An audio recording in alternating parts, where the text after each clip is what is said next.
Hoje o programa Conversas com V tem um convidado para lá de especial, excelentíssimo Dr. Lupi Fialho, que tem 2 livros escritos, uma pessoa que ao longo de toda a sua vida dedicou o seu trabalho ao direito, como advogado, em vários lugares do mundo, trabalhou amplamente neste sentido. Vamos conversar sobre toda essa trajetória profissional e também, claro, um olhar sobre 2 livros que escreveu. O primeiro livro é o Angola entre a mentira e a vergonha.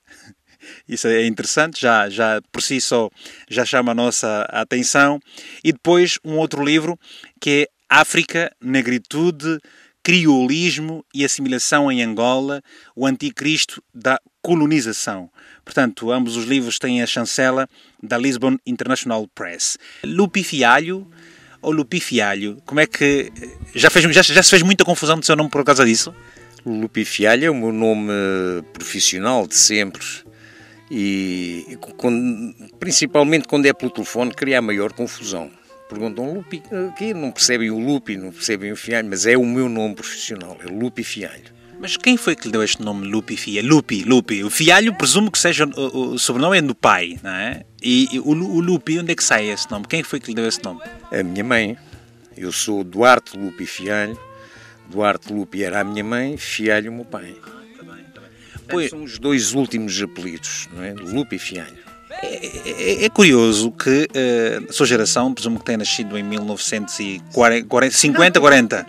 Esta está-me a fazer demasiado velho. Nasci em 55. Tem a idade de ser do meu pai. O meu pai também era mesmo de 55. O meu pai também só tinha 3 nomes. Era comum as pessoas terem 3 nomes naquela altura?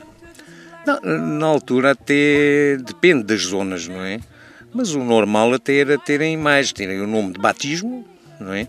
E depois os apelidos, quer dizer, por regra, um da mãe e outro do pai. E é em Angola que nasce mesmo? E aí tenho uma história. Os meus irmãos nasceram em Angola, na Luanda. Eu, por mero acaso, porque a minha mãe, na altura, na Luanda, teve um problema quando estava grávida de mim, já muito perto de eu nascer, teve que vir a Lisboa correr, fazer uma transfusão de sangue, uma coisa muito complicada, com o velho professor Almerino de Lessa, o grande hematologista, impropriamente muitas vezes chamam-lhe, dizem que era antropólogo, não era um grande médico, e a minha mãe veio a correr cá, para Lisboa. Por um azar dos Távoras, eu nasço aqui em Lisboa, mas regresso para a minha terra com 10 dias de vida. Portanto, naquela altura a Lunda só era uma única Lunda, não como depois fez aquela divisão administrativa que passou a ver a Lunda Sul e a Lunda Norte. Naquele tempo era só Lunda e ponto. Quando eu digo Lunda e quando nós dizemos Lunda, era a zona, o meu pai era médico e era médico na altura da Diamangue. Exato. E portanto, a minha terra, obviamente eu não tenho nada a ver com São Sebastião da Pedreira, como deve calcular. A minha mãe veio cá e eu nasci, podia ter nascido no Paquete Império, porque quando ela veio para cá já tinha um bilhete de volta no Paquete Império, para Angola. Volto para lá com 10 dias. Paquete Império era que era um barco, é um navio? Sim, um navio, um daqueles navios emblemáticos da altura, não é? De modo que a minha terra é Angola, é a Lunda. Primeiro acaso nasci aqui, olha. A minha mãe podia ter ido a Maquela do Zombo e eu ter nascido em Maquela, eu não ia dizer, olha, eu sou de Maquela do Zombo. Não, és da Lunda. Pá, é de lá que eu vim, não é? E como é que era esta Lunda, região nordeste de Angola, no tempo colonial? Ouça, eu saio da Lunda com 5 anos. A minha memória, que é muito grande, até onde vai mais longe, é quando o meu pai sai da Lunda e foi para Aquibala. Aquibala é Kwanza Sul. Exatamente. A minha meninice, toda da minha memória, da minha meninice, é Aquibala. A Lunda, aquilo que eu sei, e da Diamangue, é as histórias, as fotografias, as descrições que eu tinha e que eu tenho dos meus pais. Portanto, era uma terra, aliás, se vir até pelas fotografias, uma terra excelente, muito bem organizada e, portanto, enfim, era a Companhia dos Diamantes de Angola, basicamente, que funcionavam lá, Portanto, a minha memória da Lunda é muito curta, é quase nada, praticamente. Agora, daqui bala para a frente, porque o meu percurso em Angola, além da Lunda, foi aqui bala. Quando começou a guerra, em 61, mas já nessa altura eu dividia-me entre Aquibala e Benguela, e portanto, Benguela onde eu fiz o meu jardim-escola. Eu fiz o jardim-escola de Benguela, e a minha educadora de infância, engraçado, era a Laura Sobral, que depois veio para o teatro, aqui uma grande atriz, veio para o teatro aqui em Portugal, em Lisboa, Lobito, e depois, basicamente, Nova Lisboa, com uma passagem de 3 anos, onde o meu pai foi lá fazer uma comissão, entre aspas, em São Tomé e Príncipe. Portanto, naquele tempo, os profissionais, vários profissionais andavam muito de um lado para o outro e tal. Quando se estuda a sociologia, quando se analisa a psicologia, dizem que há 2 fases muito importantes, há dos 0 até mais ou menos os 8, 10 anos, e depois há uma segunda fase, não é? Aquela fase em que o cérebro registra tudo e determina depois tudo o resto lá para frente. Está convicto disso mesmo? Acha que o que é hoje é reflexo da sua infância, por exemplo, na Aquibala, já na Aquibala, e depois no Ambo, Nova Lisboa, em Angola? Absolutamente, e no Lobito também, onde eu fiz parte da minha escola primária. O meu registro vai até aos 4 anos e tal, 5 anos. Tenho presente na memória tudo. Aliás, foi a terra que mais me marcou em termos de moldar aquilo que eu depois fui daí para a frente, foi precisamente Aquibala. Foi uma época extraordinária, não é? Em que tudo valia. Não havia, vamos pôr as coisas no seu devido lugar. Nós, garotos, e na Aquibala éramos uns selvagens. A minha mãe, quando chegava ao quintal e chamar a mim pelos meus irmãos, não olhava em frente, olhava para cima, porque de certeza que estávamos em cima da mangueira. À frente não estávamos, está a ver? Portanto, o meu registro vai até aos 5 anos de idade. E o que parece hoje, quando converso com várias pessoas que nasceram, cresceram ou que foram viver para as antigas colónias, quer seja Cabo Verde, Angola, Guiné-Bissau, São Tomé e Príncipe, tem esta memória de estar de liberdade quando se é criança, coisa que não existe hoje, da brincadeira descalços, jogar a bola nas árvores. O tempo mudou e é nostálgico falar sobre isso, não acha? Absolutamente. Aliás, devo-lhe dizer que esta juventude, esta meninice, esta juventude, jamais passará pela liberdade que nós passamos. É isso tudo que você referiu. Incluindo, esqueceu-se de um pormenor das bitacaias, não é? Os bichos que ficam no meio dos pés, não é? Eu também tive. E os bitacaias, não passarão, porque de facto era uma liberdade absoluta. Na Aquibala, lembro-me, acordava de manhã, os meus irmãos já estavam na escola, lá na Aquibala. Eu no outro dia eu vou muito a Angola, por acaso já não vou lá há uns 3 anos, mas da última vez que lá fui... Nem tinha como lá ir, agora com a Covid, depois tudo o resto... Aliás, foi basicamente teve a ver com isso. E fui à Aquibala, aquilo parou no tempo. A única coisa nova que lá tem, mesmo no enfiamento da rua do hospital, é uma casa do Benfica. De resto está igualzinho ao que sempre foi, não é? Portanto, nós levantávamos de manhã, íamos calcorrear por ali fora. Mas completamente na maior das liberdades. Portanto, não... E essa liberdade, esta juventude, estas gentes de agora não sabem o que é isso, nem nunca saberão. Naquele tempo, como se chamava o tempo do colono, adivinhavam-se dias assim desta natureza. Havia um sentimento de que o mundo iria registrar essas mudanças profundas como tem hoje, ou pensava-se que seria viver a vida assim de forma modesta e feliz como sempre se ia vivendo? Apesar, naturalmente, de todas as nuances do ponto de vista político, os movimentos na Guiné-Bissau, os movimentos em Cabo Verde, e Guiné-Bissau e Cabo Verde há uma ligação muito próxima entre os dois povos, mas São Tomé e Príncipe, mas Moçambique... Moçambique domino muito mal, embora o meu avô fosse um grande laurentino, mas o que conheço de Moçambique é o que eu conheço do que lá fui em trabalho no campo dos petróleos há uns anos, meia dúzia de vezes. Essa questão que me coloca já nos põe na nossa juventude já avançada, no final do liceu, não é? Porque quando era gaiato, nos tempos daqui nem existia, portanto, nem sabíamos, nem ninguém, digo ao meu nível, não é? O nosso nível de miúdos, não é? Essa questão se colocava.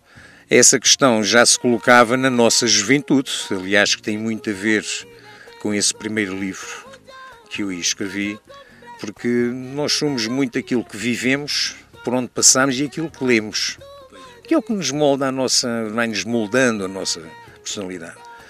E nessa altura já se adivinhava, quando eu estava no 6º e no 7º ano do liceu, discutíamos, falávamos. Tinha grandes amigos, ativistas, com quem me dava, de quem eu falo, aliás, aqui no livro, o Alcides Sacala, o Fadário Moteca, o irmão do Fernando Moteca, eram ativistas com quem a gente se dava, mas sem qualquer espécie. E não tinha na altura qualquer ainda ligação política partidária, porque, ou seja, talvez já pudessem ter, porque Alcides Sacala veio dar à UNITA e depois fazia no Moteca o MPLA. Mas o Alcides Sacala era nosso colega do liceu, ele é do Andulo, como sabe, não é? E o Alcides Sacala era um tipo muito especial, era um inteligente, muito bom estudante, com uma belíssima formação, assim como o Moteca, assim como o Fadário, não é? O Fadário, que infelizmente depois morreu naquelas quesílias entre a UNITA e o MPLA. Mas aí a nossa relação era uma relação até, do ponto de vista político, muito intelectual. Portanto, não havia a necessidade de dizermos sou militante disto ou daquilo, antes pelo contrário. Então eles eram muito cautelosos, esses nossos já assim, completamente, não é? Mas foram bons tempos, que aliás eu discuto muito e analiso aqui neste primeiro livro, do Angola entre a Mentira e a Vergonha, mas, portanto, regressando à sua questão, nessa fase, sim, em que já éramos homens, não é? Portanto, sabíamos, aliás, havia uma coisa engraçada na altura, que nós gozávamos muito com isso, havia um maço de tabaco, que era o SL, e visto ao contrário, invertido, é um 75. E nós, nessa altura, vejam bem, dizíamos, sabes o que é isto? Olha, em 75 seremos livres. Se você pegar num maço de SL, sem de existir, para aí, o SL invertido é 75 e o SL, nós dizíamos isso com uns 15, 16 anos, ríamos, gozávamos, dizíamos, em 75 seremos livres, e foram. Eu já sou do tempo do AC, é um tipo de cigarro, o AC, o Caricoco... O AC já existia nessa altura, claro, não é? Mas havia muitas marcas de tabaco. Mas isto para lhe dizer que nós, nessa altura, tínhamos já uma noção de que as coisas iam mudar, não é? Sem qualquer espécie de dúvida. Como é que escolhe a profissão e como é que foi ser advogado ao longo de todos esses anos? Eu desde muito miúdo, mas sem saber porquê, aquela pergunta que sempre se faz, o que é que queres ser? Então vem o outro, diz, eu quero ser barbeiro, eu quero ser bombeiro. Bom, e eu na altura dizia, eu quero ser advogado, com miúdo, de 5, 6 anos, não sei porquê. E assim fui, formei-me em Direito, aqui na Faculdade de Direito de Lisboa. Tive a sorte, depois lecionei lá como assistente em Direito Administrativo, de me terem convidado, e aí foi mesmo uma necessidade da minha especialidade, do administrativo, para consultor Inside Counsel, consultor interno da Petrogal. Minha carreira aí dentro obviamente do administrativo, começou-se a virar para a contratação internacional e então assim fiz aí carreira e foi isso que me levou me levou a estar presente em muitas negociações dos blocos em Angola, desde o Bloco 1, na passagem do Bloco 1, o Bloco 14, o Bloco 32, 33, por aí fora, e também no início no Brasil, onde tive uma vida, uma carreira muito rica do ponto de vista intelectual, até porque andei muito pelos Estados Unidos, pela Europa, aqui pela Europa, com a BP, na altura do Bloco Centro, com a Total, com a Agip, sempre numa ligação muito direta entre a Petrogal e a Sonangol, onde deixei grandes amigos. Olha, o Pequeno David é do meu tempo do Lobito, o Pequeno David é mais velho que eu, não é? Mas somos da mesma altura do Lobito.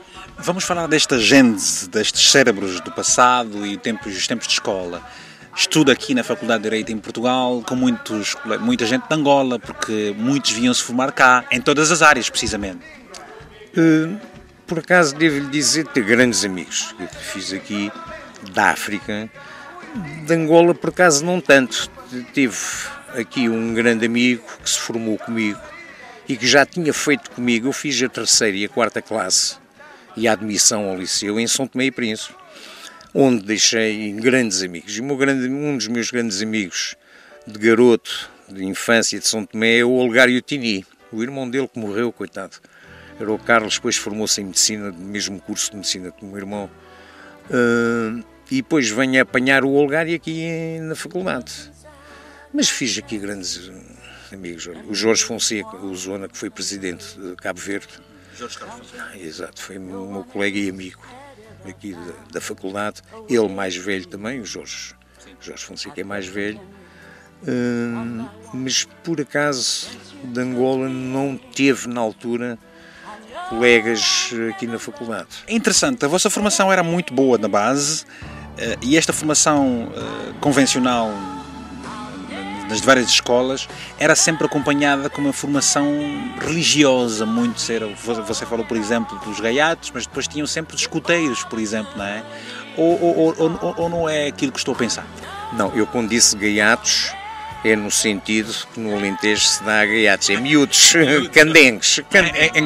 Mas o gaiato tem uma estrutura, uma casa de gaiatos, nós temos isso em Benguela e temos em... E tinha em Nova Lisboa, a Casa dos Gaiatos, não é? Que era aliás atrás da minha casa, em Nova Lisboa, de onde saiu de lá muito boa gente, nomeadamente até ligados à música.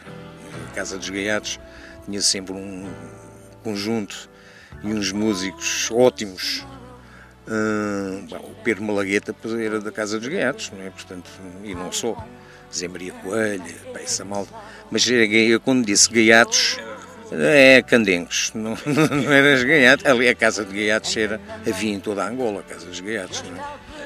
E hoje nós temos o que temos, e porque você disse que o que se é hoje é reflexo do que se teve na base, na infância, para o bem e para o mal, convenhamos. Espanta-lhe o facto de, por exemplo, os nossos países estarem como estão hoje, do ponto de vista político, do ponto de vista social, do ponto de vista económico, sendo que até tinham referência, havia boas, grandes referências? Do ponto de vista social, do ponto de vista político, eu confesso-lhe que não, as coisas são como são. A política interna tem os seus avatares, tem os seus fantasmas, tem as suas vitórias, tem as suas derrotas. Portanto, não é coisa que me toque especialmente, seja em Angola, seja em São Tomé, seja onde for. Agora, do ponto de vista social, sabe que eu regressei a Angola em trabalho, profissionalmente, em 85, 84, 85, e com uma grande regularidade. Portanto, como deve calcular, daí para a frente, de 84 até agora, acompanhei a evolução daquilo tudo. Não me espantem, é mais que isso, entristece-me, porque acho que se podia estar muito melhor, não é? Do ponto de vista social, do ponto de vista humano, do ponto de vista da organização e, portanto... Como é que se perde este fio condutor você trabalha nos petróleos e um dos setores que mais organizado foi ou é, e de grande responsabilidade, onde as pessoas têm que estudar muito, têm que ser muito profissionais, tem que haver, como é tudo na vida, uma entrega abnegada ao próprio trabalho. O setor dos petróleos, por exemplo, naquele tempo tinha dos melhores quadros. Você trabalhou com o meu tio, o tio Fernando Santos, o tio Fefé na Sonangol. Eu tive lá, o meu pai também trabalhou lá, João Mendes Júnior, o Big Job em Malange. Depois tive o meu tio Sabu, o Mendes Sobrinho em Luanda, a minha tia Aninha, a esposa do tio Fefé por acaso. E haviam muitas outras pessoas, ou seja, a Sonangol tinha grandes quadros. Como é que se olha hoje para este setor? Tinha de referências no país. Tinha, e com um aspecto, com uma grande preocupação. Sabe, nós nos petróleos, eu costumo dizer, as pessoas com quem eu mais aprendi, eu como jurista, onde tive que negociar muitos contratos, escrever muitos pareceres, foram milhares, centenas de milhares de páginas. Eu costumo dizer, as pessoas com quem eu mais aprendi ao longo da minha vida profissional foi com os engenheiros. E é verdade, nós temos que ser, como sabe, os portugueses e os angolanos também, têm todos um bocadinho a mania que sabem tudo. Têm a mania que sabem tudo. Já não tem mais nada. Eu sempre tive a mania do contrário. De modo que sempre tive uma grande aprendizagem com os técnicos, porque muito da factualidade que tem a ver com os contratos, nomeadamente de pesquisa e de produção, e até com os próprios PSAs, passa muito pelas questões de ordem técnica, não é? E das duas uma. Ou nós as conhecemos e percebemos o que é que se tem que levar a um contrato, o que é que lá está, ou se não as conhecemos não vale a pena, não percebemos muito pouco daquilo que tem a ver com o direito da contratação. E aí eu aprendi muito, então, até com as empresas internacionais. Tem que haver uma correlação de áreas muito forte para poder chegar a um objetivo, não é? Completamente. Se você soubesse o que eu aprendi com os técnicos, com os engenheiros, com os economistas da Chevron, da Exxon, da Mobil, da Total, da Sonangol, o que nós tivemos de intercâmbio. E é engraçado, quando eu começo, esses que referiu aí o Fefé, o Fernando Santos, éramos todos garotos. Começámos todos nessa altura. Eu, o Fefé, o Carlos Saturnino, por aí fora, éramos todos jovens que estávamos a iniciar nessa atividade. E depois fizemos todos carreira, não é? Portanto, o Fernando Santos, o tio, chegou a diretor-geral dos serviços jurídicos da Sonangol, não é? E passámos por toda aquela organização. Quando eu começo... Quão delicados eram quão delicado era fazerem-se contratos ao nível que vocês costumavam fazer, que ditavam a vida dos países, no ramo petrolífero, por exemplo? O Sonangol abria concursos para determinados postos petrolíferos, os blocos. Como é que vocês trabalhavam nesses contratos para defender o interesse nacional? Era muito complicado e com regras muito apertadas. Aliás, Sonangol fez uma coisa boa na altura. Criou uma chamada direção de negociações.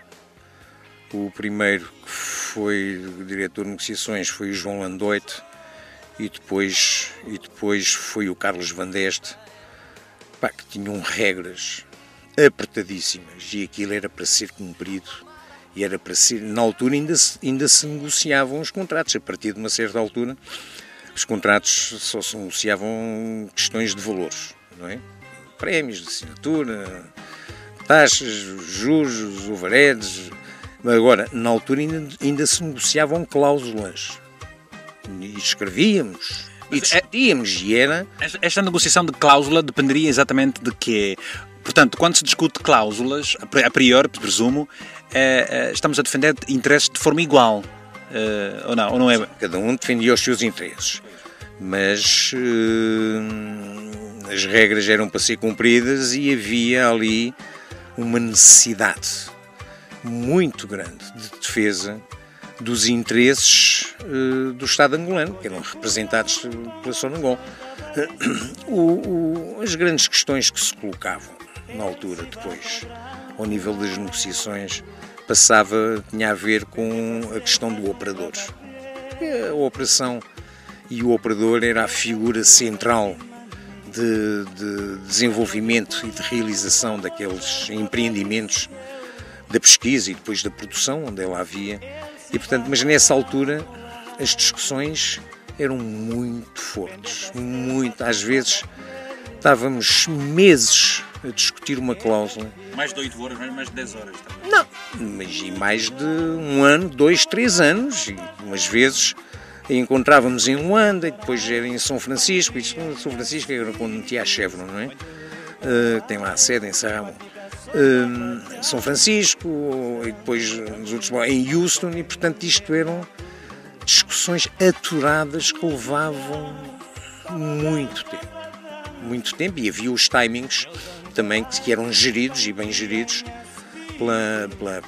principalmente pela Sonangol, não é? Portanto, que sabia como é que queria gerir os timings, não é? Dessas negociações, e era muito sério, era muito complicado e muito sério. Isto de seriedade e de complicações dá aso a ideias que fazem depois nascer um livro? No primeiro, sim. Porque no primeiro passa muito pela minha vivência em Angola, no final da minha juventude, e depois pela minha vida profissional que eu passei em Angola. No primeiro, esse primeiro reflete, a segunda parte desse primeiro livro reflete muito isso. Eu gostava de pedir uma opinião sobre o que está aqui na contracapa. Eu vou ler para os nossos ouvintes poderem perceber do que se trata. Este primeiro livro, que é um livro com um grande volume, de Lupi Fialho, com quem estou a conversar. O título é Angola, entre a mentira e a vergonha. A contracapa diz o seguinte: a história contemporânea de Angola está carregada de equívocos, de mentiras, de erros de análise e de interpretações e, sobretudo, de tabus que ao longo dos anos têm alimentado, de um lado, a sagração de uma plutocracia despótica que encontrou no terror infligido uma sociedade difusa em silêncio a sua melhor arma, e do outro lado, as vozes que legitimamente reclamam a verdade da história e teimam, e bem, em agitar a consciência coletiva que não pode permanecer alheia ao mal que tem sido feito. Esses equívocos e mentiras remontam já ao tempo do início da Guerra Colonial e continuaram, apadrinhados na Declaração de Independência pela intervenção interessada de uns militares de Abril, uns mal formados e outros mal informados que levantaram o pano do palco para a exibição de uma peça de que desencadeou no inferno de Dante até os tempos de hoje. Aqui está uma coisa que hoje muito se fala e com dor na alma. O 27 de maio de 1977 e os tempos que se lhe seguiram mostram disso a consequência. E é disso a consequência. Não tem perdão. A página negra da curta história da Angola independente escreve-se em torno dessa data. O outro lado da barricada não deixa de carregar consigo equívocos e tabus que devem ser quebrados. Tem a seu favor, contudo, o construir o flanco da tormenta, a Angola da burguesia mandante, dos assalariados dos petróleos e da guerra transformando em detentores da riqueza, é apenas o efeito da política de terror jacobino que a tem governado. A receita é simples. Se se quer ter o povo do lado do poder, basta infligir-lhe o medo. Isso é uma regra básica da ciência política, não é? Para se ter o povo do lado neste tipo de regimes, basta infligir-lhes o medo. Acha que o povo continua a ter paciência para o medo que continua a sentir há tantos anos? Eu acho que isso tudo para mim é tão confuso. Com as pessoas com quem eu vou falando, nos anos todos que eu trabalho, que eu estive em Angola, eu tinha um motorista que era o António. O António, coitado do António, morreu aqui há 3 anos atrás, morreu de malária. E eu falava muito com ele, e eles sentiam-se, iam almoçar muito com ele, ali iam comer uma funjada ali para os lados. Era um tipo com quem eu falava muito. E ele fazia-me sentir, de facto, as pessoas estavam agastadas, o povo estava agastado, entrava-se ali na samba, e eu dizia, António, ele vivia ali na samba, mas esta malta anda aqui de um lado para o outro, mas ele disse, bem, ele queixava-se imenso. A situação em que as pessoas estão, porque em Angola há muita fome, como sabe, há muita doença, paludismo, dengue, por aí fora, e isso aí é o que mais atormenta o povo. Isso é inegável, atormenta-nos até a nós. Você quando vem a Angola, com certeza, que se sente um bocado agastado, quando passa ali em frente ao hospital. Nem precisamos de lá ir, basta ouvirmos o que nos dizem. Não é? E ver alguns vídeos que nos mandam e sentimos agastados, não é? As coisas deviam ser diferentes. Deviam ser diferentes, até porque não há... Então, este livro, a Angola, peço desculpa entre a mentira e a vergonha, é um grito de revolta, é o grito de revolta de milhares de angolanos, sobretudo pelas inverdades que causaram a morte a muitas pessoas e contribuíram para o não desenvolvimento do país. Muitas pessoas se revêem neste livro. Mas este livro é mais uma análise, este livro tem muito de análise histórica ou política do desenvolvimento desde do 25 de Abril para a frente. Até de antes, não é? Que eu tenho aqui isto dividido por capítulos. Tem uma página complicada e negra, aquilo que eu chamo, como li há bocado aí, uma página negra da história de Angola, que é o 27 de Maio. Tenho grandes amigos que estiveram presos no 27 de Maio. Injustamente. Alguns que morreram, foram mortos. Bom, um bom tecido intelectual de Angola me pareceu exatamente nesta fase. As pessoas aí têm que perceber, o meu segundo livro aponta muito para isso, as pessoas devem começar a ler, devem começar a estudar. Um regime que inflige o medo para poder se perpetuar no poder, acha que este regime é liberal para permitir que as pessoas leiam? Porque quem lê depois descobre, é obrigado, discute. Vamos lá ver, o liberal para as pessoas lerem, se não queimarem os livros, como fazia a Inquisição, as pessoas leem e discutem, não é? Mas que raio, agora em Luanda, até lá há universidades e tem gente jovem que se está a formar e que portanto tem interesse em ler o que é importante, é que lhes ponham os livros à frente, nos escaparates das livrarias e que lhes falem neles, não é? Mas é importante que as pessoas leem para perceberem certos fenómenos, não é? Porquê é que isto aconteceu assim? Porquê é que isto aconteceu assado e não foi cozido? Eu muitas vezes dizia isto a propósito do 27 de Maio, dizia um grande amigo, que aliás tem 2 livros escritos, passou as passas do Algarve, não só na casa de reclusão, como até na fazenda Tari, onde eles, lá na Quibala, onde estiveram presos, que eu lhe dizia, pá, isto é importante, eu dizia ao Zé, o Nito Alves, quando escreveu aqui as 13 teses em minha defesa, assinou a sentença de morte. Isto foi a antevisão do fim apocalíptico que ele veio a ter, não é? Bah.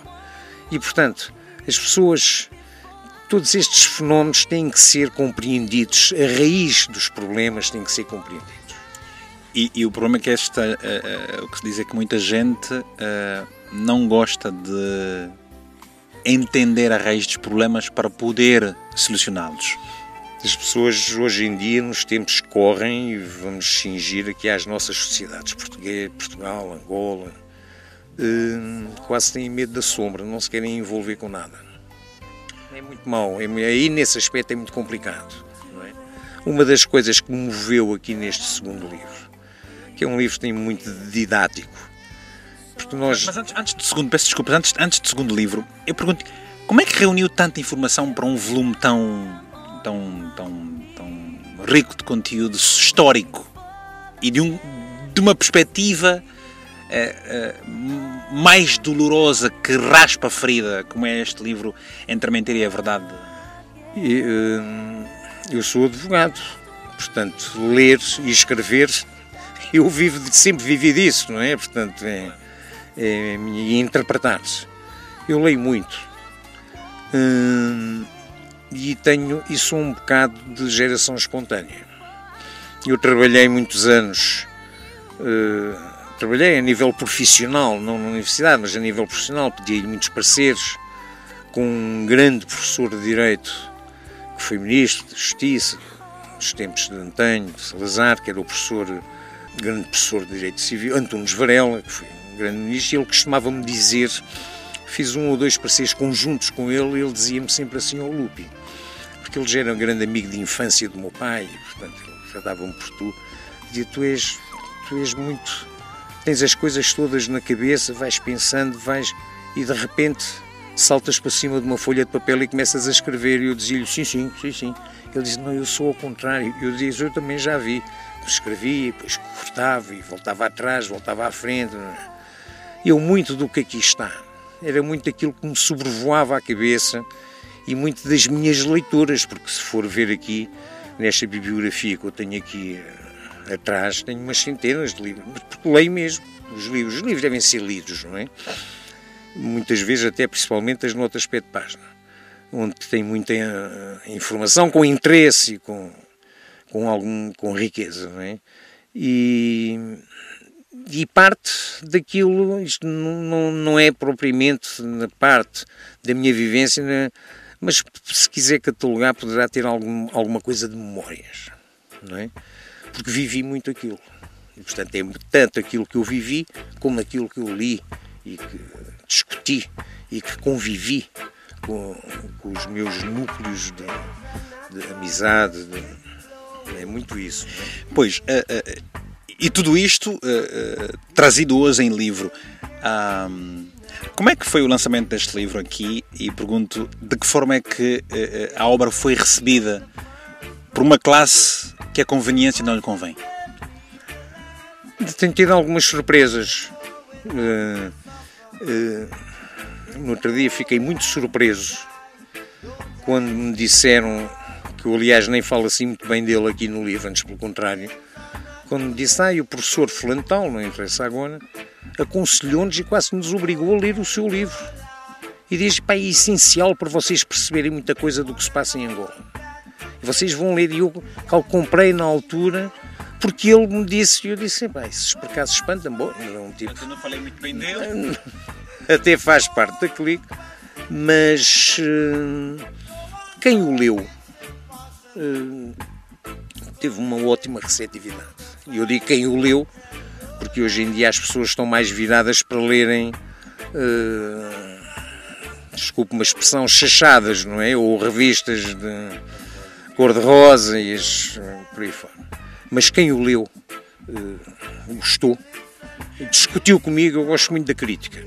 Porque a história tem, não tem só um lado, é preciso ter vários lados, assim como o jornalista gosta tem que ouvir os lados todos. E depois há um segundo livro, e eu lhe pergunto, vem exatamente a boleia deste primeiro, ou não sei, que é Negritude, Criolismo e Assimilação em Angola, o Anticristo da Colonização. O que é que Lupi Fialho tenta nos transmitir com esta obra?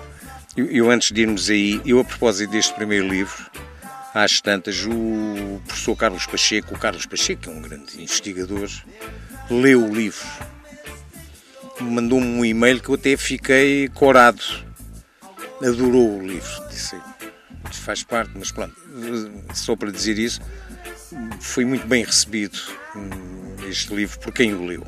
Angola, a mentira, entre a mentira e a vergonha. O segundo livro tem um caráter muito didático. Eu gosto muito destes temas. Sabe que eu sou de uma família com uma grande intelectualidade. O meu pai era um intelectual. Além dos livros no campo da medicina, ele depois tirou pediatria, doutorou-se em genética. Uma obra importante publicada, era um grande poeta. E em Nova Lisboa até foi o iniciador de um grupo que havia, que era o grupo Vetores, com grandes poetas, o meu pai, o Carlos Suete Bacelar, o António Bellini Jara, e portanto que ainda publicou 3 a 4 exemplares com poesia, com textos, etc. E portanto muito da intelectualidade angolana foram da minha vivência pessoal. pai, era um grande amigo. Aliás, eu lembro-me, estava na Quibala, um belo dia, a minha mãe chorava para um lado, o meu pai chorava para o outro, e eu e os meus irmãos, oh mãe, mas o que é que se passa? E não sei o quê. E a minha mãe dizia, a tia Alda morreu. Era grande amiga do meu pai, Alda Lara, que estavam em Cambambe na altura, a Alda Lara casada com o Orlando Albuquerque, outro grande médico também, outro grande escritor e poeta. E, portanto, esta vivência intelectual eu sempre a tive, desde criança, portanto, faz parte do meu universo. Todas aquelas as pessoas hoje em dia falam o Ernesto Lara, eu digo, o Ernesto Lara era o nosso grande amigo, era o meu grande amigo pessoal, andava ali por Novo Lisboa, Siripiti de Benguela, andava lá por casa, entrava pela cozinha, até porque tinha esse aspecto que era irmão da grande amiga dos meus pais, da Alda, portanto, casada, morreu em Cambambe em 62. Estávamos nós na Quibala, e da Quibala a Cambambe não é muito longe, até porque Cambambe é ali praticamente à saída do Dondo, como sabe, não é? Portanto, Alto Dondo já. Bom, e estes temas, aquelas discussões, aquelas reuniões que havia do grupo Vetor lá em casa eram engraçadíssimas, porque eram eu a querer dormir, tinha aulas no dia seguinte, e eles, os poetas todos, o meu pai tinha o curso superior de piano, tudo aos berros, até às 4 da manhã, a discutirem, a recitarem poesia, o meu pai a tocar noturnos, bom, com muito gelo a bater naqueles copos, com muito whisky, à mistura. Bom, os cigarros então, o único que não fumava era o António Bellini Jara, os outros, eram umas chaminés a fumar. Mas o criolismo remete-nos muitas vezes à ideia do crioulo de Cabo Verde ou Guiné-Bissau. Pois, mas é que não se esqueça que a cultura do crioulo em Luanda, porque há que distinguir o desenvolvimento da sociedade angolana da cidade e fora da cidade. São coisas completamente diferentes. Teve um grande cultor, que é o Mário António.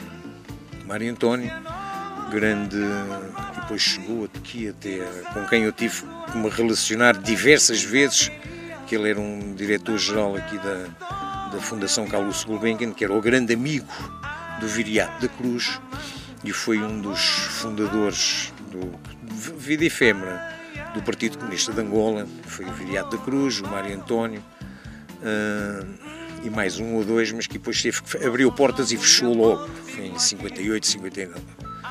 E o Mário António depois veio para Lisboa, onde se radicou, grande figura, um grande intelectual, com uma obra escrita e que tem um livro absolutamente fundamental, que é o Luanda, Ilha Crioula, a par de uma poesia muito vasta, e que as pessoas deviam ler. E, portanto, ele defendia a existência de uma sociedade crioula em Luanda. O que eu discordo, não é aí no livro, mas vamos por comodidade de exposição, vamos lhe chamar sociedade crioula, até porque falta-lhe aí um elemento essencial, que é a língua crioula, que não há. Não é em Angola, não é em Luanda, não há língua crioula. E é importante, e foi isso que me levou a dizer que raio, estamos numa altura em que está tudo a radicalizar-se. Vivemos num mundo muito radical em todas as coisas, a propósito de tudo e de nada. É racista. É o anticristo da colonização, é aquilo que você chama aqui o anticristo da colonização. É porque há, de facto, um movimento que tenta destruir os efeitos e a riqueza e o facto que a colonização foi um facto. Não vale a pena nós estarmos a discutir, podemos discutir dentro da colonização o que é que está bem, estava errado, estava certo, não estava, mas não vale a pena estarmos a discutir porque é um facto histórico, é imutável, não o consegue mudar, não é? Com todos os prós e os contras que tenha, e que tenha tido e que teve, como é evidente, não é? E isso levou-me, porque eu gosto muito das figuras, a negritude é uma coisa, é um tema que sempre me aliciou e que as pessoas deviam estudar um pouco, verem quem foi o Leopoldo Senghor. O Aimé Césaire, que era o pai o Senghor diz que o Césaire foi ele que inventou a palavra negritude, Bom, se não foi ele, foi o Diop, o Alan Diop, mas pronto, era daquele movimento da presença africana dos anos 30, que depois foi interrompido com a Segunda Guerra, como deve calcular, com a Segunda Guerra. De entretenimento não tinha nada, não tiveram entretidos com a guerra, mas estiveram ocupados com a guerra. Não é? O próprio Senghor teve 2 anos preso, num campo de concentração. E nós temos que tentar perceber qual é a raiz de todo este movimento da negritude e os seus contornos. É isso que me leva, porque este segundo livro tem muito didático, eu analiso muito aqui o Senghor, o Aimé Césaire, depois no que tem a ver o criolismo Mário António, o Orlando Albuquerque, que não defendia não haver criolismo, mas sim mulatismo, mas não é significado uma coisa da outra. O problema do criolismo, mesmo para o Mário António, era um problema cultural. Crioulo, porque a criolidade era ambivalente, era tanto aquela cultura ganha pelos angolanos, nativos angolanos, como dos europeus que se radicavam em Angola e que recriaram e adotaram e assumiram essa mesma cultura. É isso, é nessa base até que reside os princípios do lusotropicalismo. Quer se queira, quer não, o lusotropicalismo é muito combatido, mas não percebo porquê, porque a simples observação leva-nos a retirar conclusões. Também podem dizer, aliás, eu falo aqui muito nele, não gostam do que ele dizia,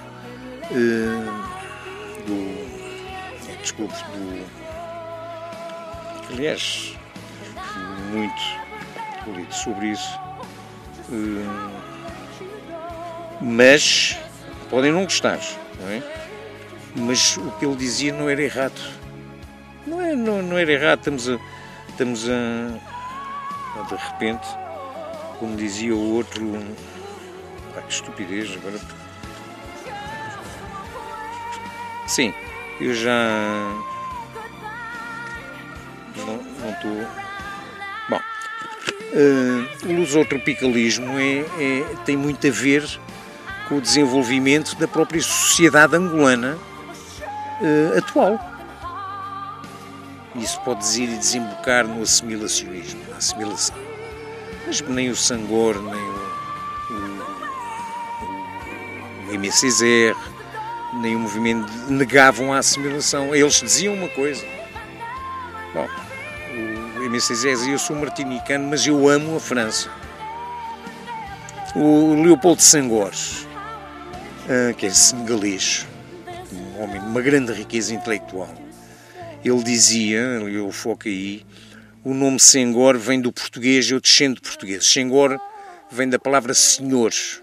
Senghor quer dizer senhor. E, portanto, corre-me no sangue muito da alma lusitana e portuguesa. Agora, digam-me, ele podia dizer, corre-me na alma, até porque o Senegal faz fronteira com a Guiné-Bissau, como sabe. Corre-me na alma muito do sangue da Guiné, mas não, eu sou descendente de portugueses, dizia o Leopoldo Senghor. É interessante, não é? É interessante ouvir isto. É interessante ouvir isso, são histórias que marcam a vida, os tempos e os países, seguramente. Obrigado, tenho que lhe dizer que temos o tempo aqui de 1 hora de conversa, mas já praticamente esgotado. Tão somente agradecer pela amabilidade que teve em trazer-nos esses livros e conversar connosco, partilhando essa experiência e, portanto, até uma próxima oportunidade, Lupi. Eu é que lhe agradeço a oportunidade que deu para trocar aqui estas impressões consigo. Muito mais, obviamente, haveria a dizer, mas pronto, é a limitação que temos, mas agradeço o seu empenho e a importância que dá a estes temas, mesmo tocando aqui um tema que pode ser tão controverso como este do primeiro livro e do 27 de maio e tudo o resto que lhe está associado, como deste segundo livro, mas o segundo livro, enfim, mais didático e mais de investigação cultural e sobre a grande força do lusotropicalismo que nos une a todos. Obrigado. Lupi Fialho, angolano, com 2 obras aqui apresentadas, esta conversa transversal que mantivemos. O primeiro livro chama-se Angola, entre a mentira e a vergonha. O segundo livro é África, Negritude, Crioulismo e Assimilação em Angola, o Anticristo da Colonização. Os 2 livros têm a chancela da Lisbon International Press.